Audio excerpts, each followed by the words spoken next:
Good morning mga ka-green thumb. Ayan, meron tayo ngayong ayusin ng mga halaman. Na-discover ko pala. Ayan, magre-repat pala ako. Meron ako ditong Birkins. Birkins po 'yan, hindi lang siya mukhang Birkins kasi nawala na yung mga puti niya, nakatulad nito. Ayan. Ayan, 'di ba ganyan 'yan na mayroon siyang para siyang may variegated. Kaya lang, naging green na siya ngayon.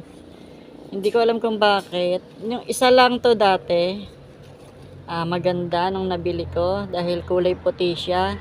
Mas marami yung color ng white niya kaysa sa green. Ngayon ang nangyari, green na siya at lumiit yung dahon niya. Nakikita ko lang sa inyo yung isa. Ito yung pinaka-mother niya. Oh. Ito yung pinaka-mother ni Birkins. Wait. Ayun nga, pagagandahin natin, ayan, ulit. Ito kasi yung isa.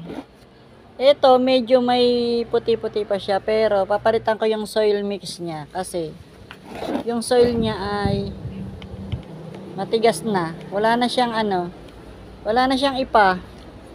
Kaya babaguhin ko ang tanim nito. Kagaya nun, inalis ko nga. Yan, bago ko na-videohan. Maganda naman yung tanim niya, mabuhaghag yung lupa. Kaya lang, wala na siyang may bulati pa. Wala na siyang ipa, natunaw na yung ipa niya, kaya dadagdagan na lang natin siya ng ipa ngayon. Pero buhaghag naman yung lupa niya. Oh. Maganda naman yung lupa. Ito siguro, hindi ko pa natitingnan yung lupa niya, kaya titingnan natin. At itatanim na natin sila ng mas maayos.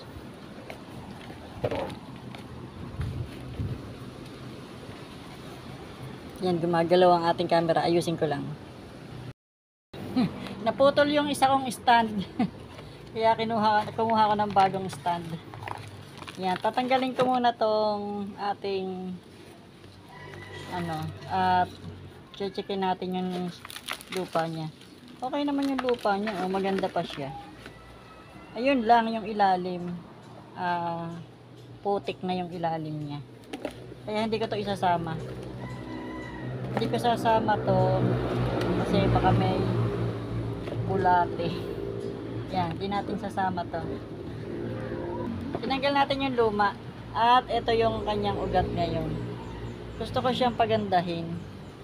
Gusto ko kasi yung Birkins. Ayan, okay naman siya. Okay pa naman siya, kaya lang talaga ayaw gumanda yung dahon niya at ayaw lumaki. Pero nung nabili ko to, malaki yung dahon niya. Ayan, ito nga yung ating pinaka-mother. Ito. Ayan, nagsibol-sibol lang sila dyan ngayon. Kukuha tayo ngayon ng mga paso na pagtataniman natin ngayon. Unahin ko lang tong si adenium dahil ang liit ng paso niya. Ang laki ng ugat niya. Ayan.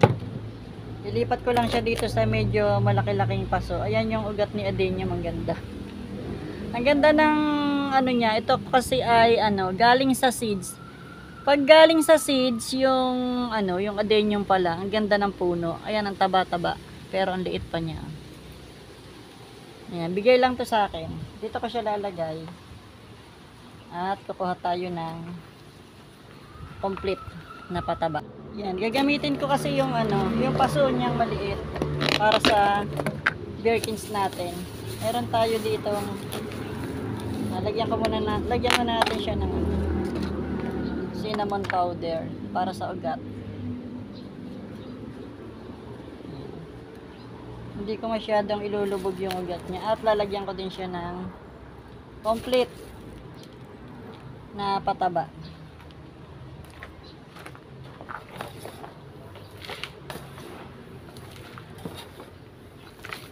Ito yung ating gagamitin na soil, yung may ipa, eggshell, ipa, at saka yung ating tawag dito, loam soil.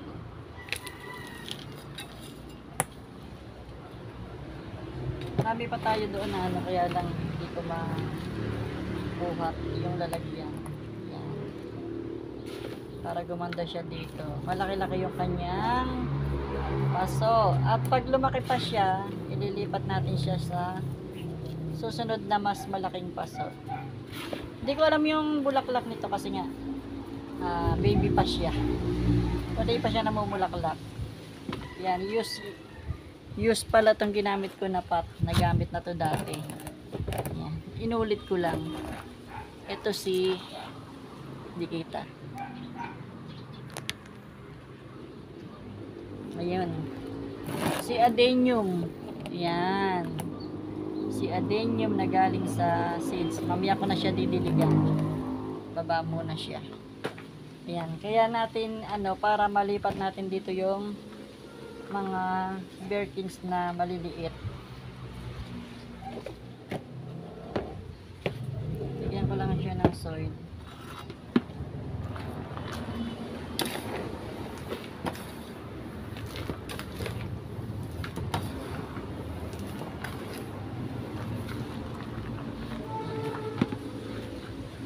Kapkat.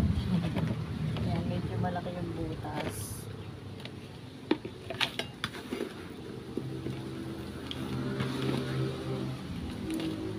Alam nyo ba, yung ginamit kong ipa ay sinangag ko pa. Sinangag ko yung ipa kasi nilanggam yung aming binili. Nilanggam yung binili namin na ay ito sa isa, malaki. Maliit-liit lang siya. Nilanggam yung ganda yata siya doon. Pwede bang patuloy? Nilanggam yung ipa na binili namin, yung isang sako. Wala na kasing mahingi na ipa, kaya ayan, hindi natin bumili. Ayan, lagyan ulit natin siya ng pataba para mabilis siya lumaki. Sana gumanda na to. Sana gumanda na siya sa kanyang bagong paso.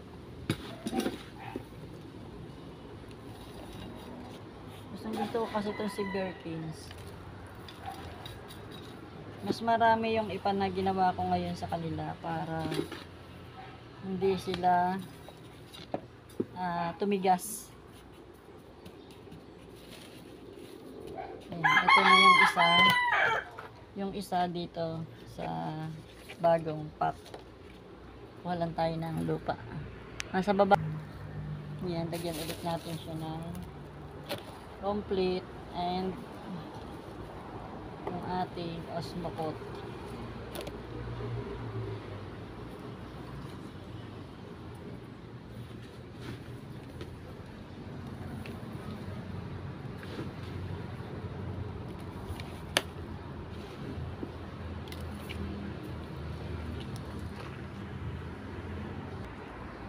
Yan, syempre, nung nagsangag ako ng lupa, wala si tatay.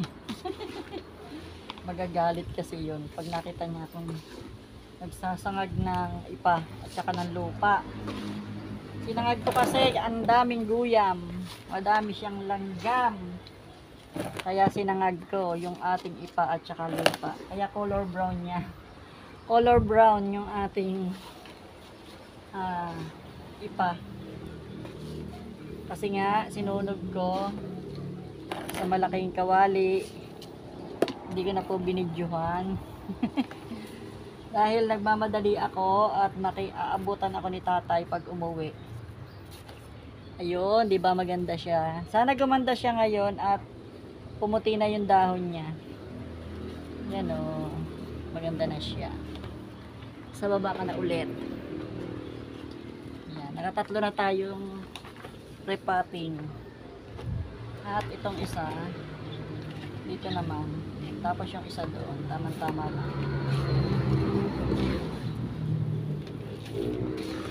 Yun nga, ilang araw ko na kasing binibilad sa araw yung ating lupa at saka yung ipa ay mali, guyam. Yung sabi ko kailangan na tong isangag. Yan, hinintay ko muna na wala si tatay. Para hindi niya nakita ginagawa ko. Mga focus-focus na ginagawa ko sa bahay. sasabihin niya, pati ang mga lupa ay sinasangag ko pa. Sayang daw ang gasol. Sabi kaya madaling maubos ang gasol eh. Sinasangag mo pati lupa. Ayan. Hindi ko pinapakita ngayon ang pagluluto ko sa ating lupa. Yan, pang-apat. Ito na yung pang-5. Ayan, hindi ko nilagyan to masyadong maliit. May ilalagay ako dyan. Pang-altar ko yan. Hindi ko nahugasan yung Hindi ko na hinugasan yung ugat niya. Ayan, meron pang tira dito. Ayan, may maliit pa pala. O, sayang, ganda. Para siyang bonsai. Oh, ganda. Lipat ko sa isang maliit na paso. Naputol pala dito. Nakulit ako ng lupa. Ayun, naubos na natin yung sinangag ko na lupa. Kaya, magsasangag ulit ako mamaya. Ang langgam kasi nung yung ipa. Bakit nilanggam ngayon ng ipa? Siguro may mga palay na kasama pa yun. Kaya nilanggam.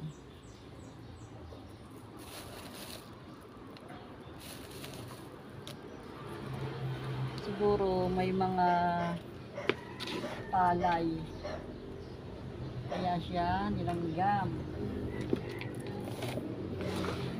Sana gumanda na si Birkins.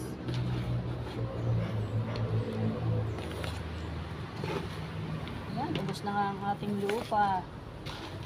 Sasangag ulit ako mamaya.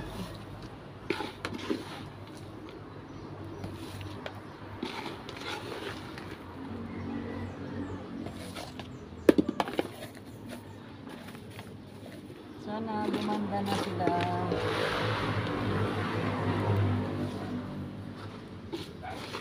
Sakto lang yung lupa na niloto ko.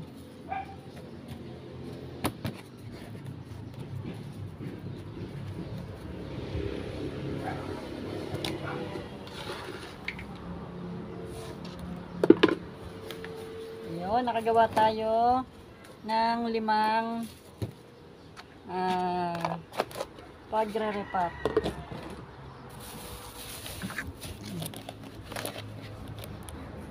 Ayun, at eto na nga, natapos na nating i-repat ang ating mga Birkins at saka adenium na hindi ko alam ang kulay ng bulaklak. Kasi bigay lang yan sa akin. Yan, hindi ko pa nalinis yung yung paso. Madumi pa siya. Ayun. Meron na tayo ngayong Birkins na 5. Yung 2 nandito sa maliit na pot. Yan. Tapos yung isa, ito, sana gumanda naman siya ngayon. Sana magkaroon na siya ng white na dahon. Ayun, ang ating naripat ngayong araw na ito. Maraming salamat.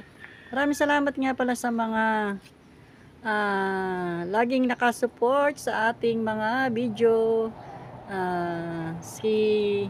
Shout out pala kay Sis Catherine Yumol na palaging tumatambay sa ating mga LS at mga premiers. Maraming salamat, Sis Catherine Yumol. Yun lamang po ang ating video ngayon. Please don't forget to like, subscribe at pakiclick ng notification bell para laging updated kayo sa mga susunod pa nating mga bagong video. Bye! See you on my next vlog! Babush!